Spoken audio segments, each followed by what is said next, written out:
안녕하세요. 얼랜도 킴입니다. 오늘은 본 영상을 시작하기 전에 한 말씀을 드리고자 합니다. 투자를 오래 하신 분들도 여전히 시장이 흔들리는 분들이 많은 것 같습니다. 하락장에는 어떻게 대처해야 될지, 상승장에는 어떻게 투자해야 될지, 매번 뉴스에 흔들리고 감으로 투자하고 계신 분들이 많으신데 투자를 오래 했음에도 불구하고 여전히 그렇다면은 투자의 기본기를 한번은 잡아볼 필요가 있다 이렇게 생각이 듭니다. 그래서 캠퍼스에서 1년을 해보니까 확실해진 것은 투자는 정보 싸움이 아니라 넘쳐난 정보를 가지고 어떤 투자 판단을 내리내는 싸움이었다.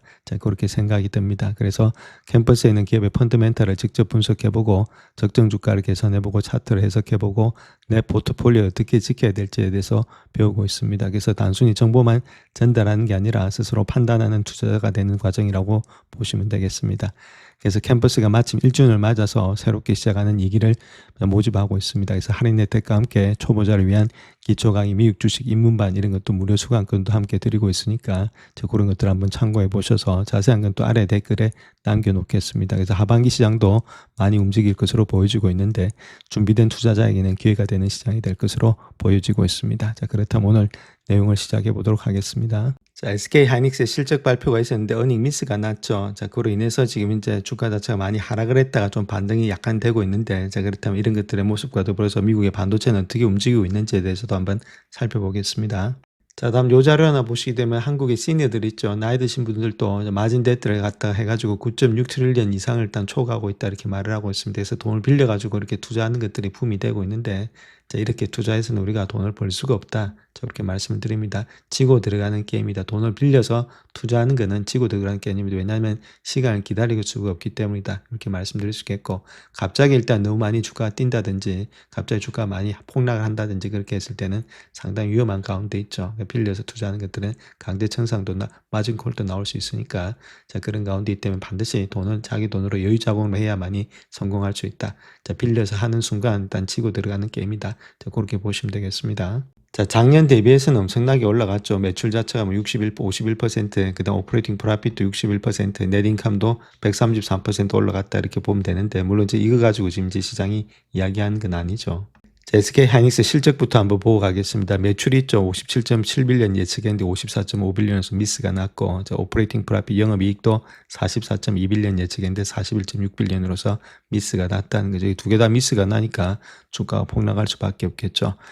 D램의 ASP 있죠. 평균 판매 단가는 QOQ 이제 분기 대비해서는 30%가 증가됐고 낸드도 지금 이제 평균 판매 단가가 55% 증가됐다. 분기 대비해서 3분기 가이던스 한번 보게 되면은 지금 이제 D램의 출하량은 QOQ 대비해서 한 10%, 그다음 낸드 같은 경우는 3%가 정도 증가되고 있고 2020년도 가이던스는 25%, 이건 낸드는 한 18%가 증가되고 있다. 중요한 거는 매출과 영업이익이 아무래도 기대치보다 미스 나니까 주가가 폭락하는 것은 뭐 당연한 거 아니겠는가. 그렇게 볼 수가 있겠죠. 추정치를 잘못 계산한 것이 지금 한국 기업뿐만 아니라 미국 기업도 다 잘못 계산했죠. 이거 번스타인 자료였는데 번스타인 자료 한번 보시게 되면 이때가 지금 2010년도 2분기 때죠. 그때 한국 돈으로 90조 7천억 원을 갖다 예측했다는 겁니다. 즉 말해서 62.8빌리언 정도를 예측을 했는데 실질적으로 54.6빌리언이 나왔다는 거죠. 그래서 지금 미스가 8.2빌리언이나 나타났다는 겁니다. 그 정도로 일단은 미스가 많이 나타났다. 기대치 대비해서 엄청나게 지금 이제 많이 떨어지고 있죠. 그래서 미국에 있는 번스타인이라든지 골드만삭스 전부 다 좋게 봤는데 결론적으로 너무 기대치가 높았다. 그래서 주가가 지금 이제 큰 폭의 하락을 하고 있는 거다. 그렇게 보시면 되겠죠. 첫 번째 주가 하락의 원인을 보게 되면 이제 ADR 발행 비율을 늘리는 것에 대해서는 결정을 내리지 못했다. 그 이야기를 하고 있죠. 7월 30일부터 시작해서 ADR은 보통주로 자유롭게 전환할 수 있다. 근데 지금 ADR이 지금 고평가되어 있고 보통주가 저평가되어 있죠. 근데 보통주를 갖다 ADR로 전환하는 것은 전환 절차, 현재 환도에 따라서는 제한될 수 있다. 요게 되니까 아무래도 지금 시장 자체가 또 약간 실망하는 분위기였고, 그래서 현재 한도는 1779만 ADR로서 공모시 발행된 ADR 수와 동일한데 전환 절차에는 규제 당국에 관한 그 서류를 제출해야 할 수도 있다. 그래서 과정이 또 몇 주가 소요될 수도 있다. 이런 것들에 저 실망 매물이 또 나왔다 이렇게 보시면 되겠죠. 그다음 또 다르게 해석하는 사람들은 경쟁사 대비해서 HBM의 매출 비중이 높기 때문에 평균 판매 가격의 성장률이 시장 평균보다 낮기 때문에 실적 부진이 예상됐던 것으로 보여지고 있다. 그런 식으로도 해석을 하고 있죠. 자, 다음에 CD은행에서 이야기했던 내용을 한번 보게 되면은 이제 한국의 레버리지 ETF 있죠. 요거 자체가 56.3 트릴리언 원, 즉 말해서 56조 원을 갖다가 손실을 입었다. 자, 그렇게 이야기를 하고 있고. 자, 특별히 레버리지 ETF 있죠. 자, 한국의 레버리지 ETF. 여기서 지금 손실 자체를 본다면은 19빌리언에서 지금 52.5빌리언에서 19빌리언에서 엄청나게 줄어들었다는 거죠. 손실이 많이 완전히 떨어졌다. 그래서 34.5빌리언 정도가 지금 이제 와이핑 됐다. 그렇게 말하고 있습니다. 이까지 증발했다는 겁니다. 자, 그 정도로 일단은 손실이 많았다. 자, 그 이야기를 하고 있죠. 자, AI 서비스에서 발생하는 매출과 이익의 증가를 바탕으로 고객사들은 메모리 구매량을 지속적으로 확대하고 있는 것으로 보여주고 있는데 주요 고객사들은 여전히 메모리 공급량의 증액을 요구하고 있다. 그래서 공급의 제약 속에서도 D램과 낸드 수요는 각각 20% 중반대, 10% 후반대의 성장이 예상이 되고 있지만은 공급 측면에서는 단기적으로 수급 균형이 의미 있게 개선되기는 어려워 보인다. 수요와 공급의 불균형은 상당 기간 지속될 것으로 예상이 되고 있다. 그렇게 이야기를 하고 있죠. 자, 그 다음 또 SK 하이닉스의 고객 메모리 수요에 대해서는 주요 고객사들은 PC라든지 모바일 애플리케이션을 포함해서 지속적으로 더 많은 메모리 공급을 요청하고 있다. 그래서 메모리 확보의 어려움으로 인해서 일시적인 판매량 조정이 발생하고 있고 공급의 부족 현상이 완화되면서 AI 서비스가 더욱더 널리 도입됨에 따라서 이런 부분들이 점차적으로 성장세를 회복할 것으로 예상이 되고 있다. 자, 그렇게도 밝히고 있죠. 자, SK 하이닉스에서 이야기했던 내용들 보게 된 메모리 과잉 공급 우려에 대해서는 계획된 생산 능력의 확장은 고객 파트너십을 통해서 확보한 시장 수요 예측에 기반을 하고 있다. 그렇게 말하고 있고 투자라든지 생산량 증대는 단계적으로 진행되고 있고 확정된 고객 수요에 맞춰서 유연하게 조정될 것이다. 그렇게 이야기를 하고 있죠. 그래서 중단기 투자 계획이 즉각적으로 과잉 공급으로 이어질 것이라고는 생각하지 않는다. 자, 그렇게 이야기를 하고 있습니다. 자, 그 다음 또 D램의 전망에 관해서도 다음과 같이 밝히고 있는데 HBM4의 출하량이 본격적으로 증가되고 있고 1cm 일반의 D램의 출하량도 늘어남에 따라서 하반기의 비트 성장률은 상반기보다도 높을 것으로 예상이 되고 있다. 그렇게 이야기를 하고 있고 일부 고부가가치 제품의 출하량이 하반기로 이월되면서 제품의 구성 변화가 2분기 평균의 판매 가격에 영향을 미쳤다. 그래서 이러한 요인들은 하반기에 점차는 완화될 것이다. 점차적으로. 그래서 HBM4의 판매 증가, 고부가가치 제품의 비중 확대는 평균 판매 가격을 끌어올려서 하반기에 출하량의 증가, 수익 개선을 견인할 거다. 자, 그렇게 이야기를 하고 있죠. 자, 그런 가운데 있다면 뭐 전망도 나쁘진 않다. 자, 그 이야기를 하고 있습니다. 자, 그 다음 또 HBM4의 수요에 관해서 HBM4의 경쟁력은 요구되는 성능을 제공할 뿐만 아니라 안정적인 수요율과 일관된 품질로서 대규모 공급이 가능한 점에 달려있다. 이렇게 말하고 있고 2분기에 주요 고객사들을 대상으로 해서 양산에 착수했고 HBM4의 수요율과 품질은 이미 성숙한 HBM4의 3의 수준에 근접하고 있다. 자, 그런 가운데 있다면 생산 능력을 꾸준히 확대하는 데 집중하고 있다. 뭐 수율도 나쁘지 않다. 자, 그런 식으로 이야기를 하고 있죠. 자, 또한 데이터 센터 임대라든지 효율적인 AI 모델에 대해서도 이야기하고 있는데 이러한 움직임 자체가 AI 투자 둔화 신호가 아니라 이미 대규모로 구축된 인프라의 활용도 향상과 수익 창출의 가속화로서 전환되고 있다고 보고 있다. 그렇게 이야기를 하고 있고 자, 모델과 시스템의 효율성이 높아짐에 따라서 동일한 인프라로 더 많은 사용자 서비스를 지원할 수 있기 때문에 인프라 수요 감소보다는 AI 도입 확대를 촉진할 수 있다. 그래서 AI 관련된 투자는 중장기적으로 지속될 것으로 보여지고 있고 자, 고객들과 논의한 메모리 수요 또한 이러한 추세를 반영하고 있다. 그래서 개별 프로젝트의 전력의 가용성이라든지 데이터 센터의 건설 상황에 따라서 변동은 될 수 있지만은 통신 서비스 제공업체 간의 지속적인 AI 경쟁, 확장되는 AI 서비스에 힘입어서 내년 이후에도 AI 인프라 투자는 견고하게 유지될 것으로 예상이 되고 있다. 그렇게 밝히고 있습니다. 자, SK 하이닉스가 2027년도에 HBM 가격 책정에 관해서는 주요 고객들과 2027년도 공급량이라든지 가격에 대한 논의가 진행 중에 있고 순조롭게 진행되고 있다. 최근에 기존 D램 가격 상승 자체가 HBM 가격에 영향을 미칠 수는 있지만은 HBM 가격 자체가 기존 D램 가격만으로 결정되는 건 아니다. 그래서 웨이프 투입량이라든지 고급 공정, TSB라든지 패키징 용량, 기회비용, 기술적인 복잡성 그리고 고객에게 제공되는 가치 또한 고려되고 있다. 그렇게 이야기를 하고 있죠. 또 AI 효율성이라든지 인프라 수요에 관해서는 AI 모델이 개선되고 있고 소프트웨어가 최적화가 발전함에 따라서 작업당의 컴퓨팅 볼륨과 비용은 지속적으로 감소되고 있다. 그래서 이러한 효율성 향상이 전반적인 인프라 수요를 줄일 것으로 예상하지는 않지만은 AI 서비스의 비용, 그다음 노익 장벽을 낮춰서 사용자 기반의 응용 분야를 확대할 것으로 기대되고 있다. 그렇게 이야기를 하고 있죠. 자, SK하이닉스 또 장기 공급에 관련해서는 현재까지 주요 고객사를 포함해서 10개 고객사와 장기 공급 계약을 갖다 협상을 완료했다. 그렇게 말하고 있고 주요 업계 관계자들도 지속적으로 논의하고 있다. 이러한 계약은 단순한 물량 약정을 넘어서서 중장기적인 공급의 안정성을 확보하고 고객사의 기술의 로드맵에 맞춰서 차세대 메모리 개발을 지원하기 위해서 마련되었다. 그렇게 말하고 있죠. 그래서 가격 구조는 고객사와 제품에 따라 다르지만은 가격 변동성에 대응할 수 있도록 설계되었다. 그렇게 말하고 있고 또한 계약 이행을 지원하고 고객사의 수요 계획을 더욱더 정확하게 파악할 수 있도록 계약금 제조도 포함되고 있다. 이렇게 이야기를 하고 있죠. 비슷하게 지금 이제 마이크론하고 가고 있다. 그렇게 보시면 되겠죠. 그래서 큰 폭에 지금 이제 뭐 그렇게 달라진 것은 없습니다만 그럼에도 불구하고 이런 것들이 되면은 매출의 안정성이 또 나타나지 않겠나 그렇게 보여질 수가 있겠죠. 자, 그 다음 또 이렇게 해석하는 사람도 있습니다. SK하이닉스의 실적 부진은 SK하이닉스는 올해 호재가 되고 있다. 그래서 그 이유를 본다면은 2분기 실적 부진을 예측했던 한국 애널리스트는 SK하이닉스의 HBM, 건강이라든지 바이오에너지 이런 사업 비중이 높기 때문이다. 이렇게 말하고 있고 HBM은 경쟁력이 강하고 시장 침투율이 높은 사업이기 때문에 더 높은 그런 멀티플을 받을 자격이 있다. 그렇게 말하고 있죠. 그래서 또한 HBM은 주요 사업 부분에 속한다. 그렇게 이야기를 하고 있습니다. 그리고 이런 것들이 또 호재가 될 수 있다. 그렇게도 인식하는 사람도 있다는 거겠죠. 자, 다음 삼성에 관해서 미래에셋에서 나왔던 보고서인데 거기에 대해서 한번 요약해 보겠습니다.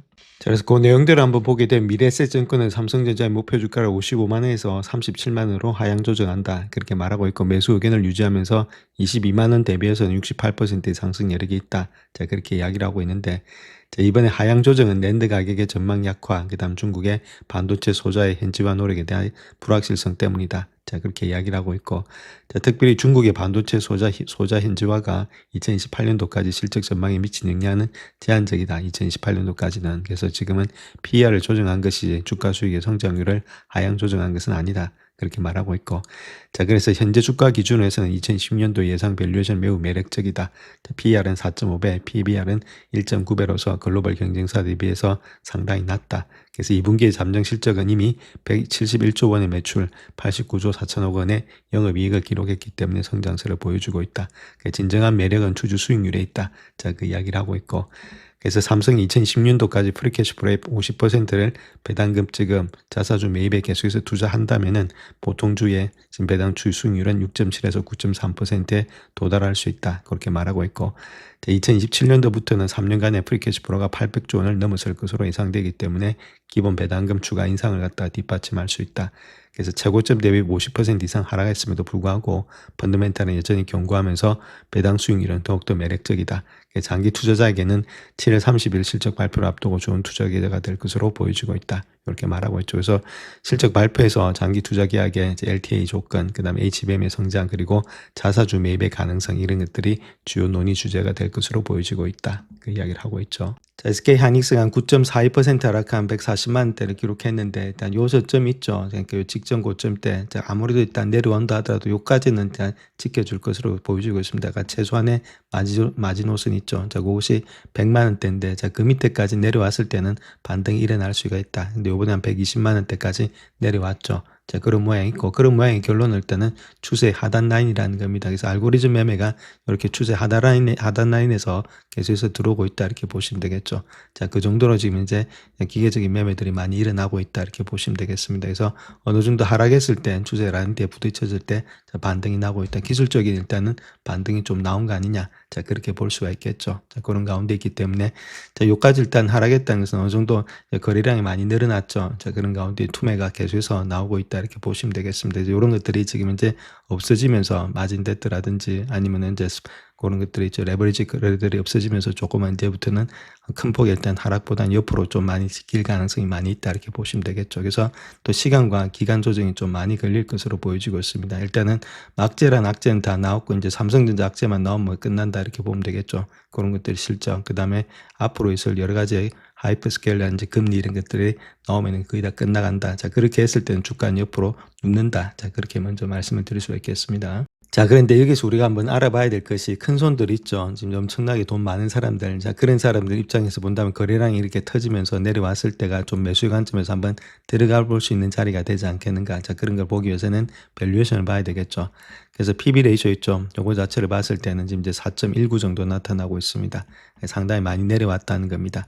자, 그다음 P 레이쇼 있죠. 요것도 마찬가지로 상당히 많이 내려오면서 지금 3배수까지 내려왔죠. 3.167까지 내려오고 있으니까 자, 이 정도 되면은 좀 매력적인 가격대가 되지 않겠는가 그렇게 볼 수 있겠죠. 이런 사람들은 뭐 차트를 보고 들어가는 건 아니니까 자, 그런 가운데 있기 때문에 이 정도로 빠졌을 때는 충분히 한 번씩 자, 들어가려고 해서 그런 생각을 하겠죠. 자, 배수 자체가 많이 낮아졌고 이 배수가 언제 배수냐면은 지금 이제 4월 달 배수 정도 되고 있습니다. 이 정도 되고 있으니까 지금 이제 4월 달 정도 되고 있죠. 4월 달 배수 정도 되고 있다 이렇게 보시면 되겠습니다. 4월 달에서 지금 이제 거의 이제 똑같이 한 7개월, 7월 달이니까 3개월 정도가 없어졌다 이렇게 보시면 되겠죠. 그래서 지금 현재 요 모습이니까 이제 요 모습에서 그때보다는 훨씬 더 많은 지금 이제 이익이라든지 매출이 많이 늘어나고 있으니까 충분히 지금부터는 한번 생각해 볼 만한 자리가 되겠죠. 그래서 우리가 주가가 많이 빠졌을 때 생각해 봐야 될 것이 지금 이제 내가 큰 손이면은 여기서 돈이 들어올지 아니면 돈이 안 들어올지 그런 것들을 생각해 봐야 되겠죠. 그럼 이 정도 가격대라면은 충분히 한번 생각해 볼 만한 그런 자리는 되고 있으니까 자, 그렇다면 여기서부터 주가가 막 급락한다. 자, 그렇게 보지는 않겠죠. 이제 여러 가지 것들이 거기다가 뭐 지금 실적이라는 게 다 나왔으니까 자, 그런 가운데 있고 앞으로 하이퍼스케일러 기업들 이런 것들 그다음에 금리 이런 것들만 나오면 끝난다는 거겠죠. 그래서 한 요번 주만 끝나면 완전히 끝나기 때문에 이제 어느 정도 하락세는 다 끝난 거 아니겠는가. 자, 그렇게 큰 손들 입장에서도 우리가 한번 생각해 볼 수 있다는 거겠죠. 자, 그렇다면 미국 시장은 어떻게 움직이는지 한번 보겠습니다. 지금 가장 중요한 것은 SK 하이닉스의 지금 ADR 같은 경우는 1.8% 정도 하락되고 있다. 큰 폭의 하락이 안 되고 있죠.